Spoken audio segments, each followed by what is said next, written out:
Kilvelur Marxist communist கட்சி வேட்பாளர் லதாவை ஆதரித்து அந்த கட்சியின் அரசியல் தலைமை குழு உறுப்பினர் பாலகிருஷ்ணன் நடைப்பயணம் சென்று வாக்கு சேகரித்து வருகிறார்.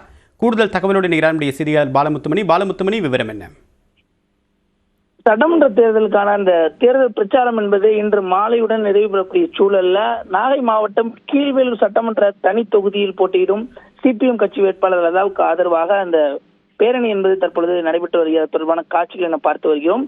சிபிஎம் கட்சியின் அரசியல் தலைமை குழு உறுப்பினர் பாலகிருஷ்ணன் இந்த பேரணியை துவங்கி வைத்த நிலையில கிட்டத்தட்ட 1000க்கும் மேற்பட்ட கூட்டணி கட்சியினர், அதாவது திமுக, சிபிஎம் மற்றும் மிசிகா உள்ளிட்ட கூட்டணி கட்சி சார்பில் இந்த பேரணியில் பங்கேற்று தற்பொழுது வேட்பாளருக்கு ஆதரவாக தீவிர பிரச்சாரம் மேற்கொண்டு வருகிறார்கள். அது தொடர்பான காட்சிகளை நம்ம பார்த்தாலே தெரியும். இது தவிர இந்த பேரணியில நாகை எம்பி செல்வராஜ் மற்றும் கீழ்வேளூர் சட்டமன்ற உறுப்பினர் விபி நாகை மாலி உள்ளிட்டோர் கலந்து கொண்டு வேட்பாளருக்கு ஆதரவாகவும் தற்பொழுது பிரச்சாரம் செய்து வரக்கூடிய காட்சிகளையும் நம்மால் பார்க்க முடிகிறது.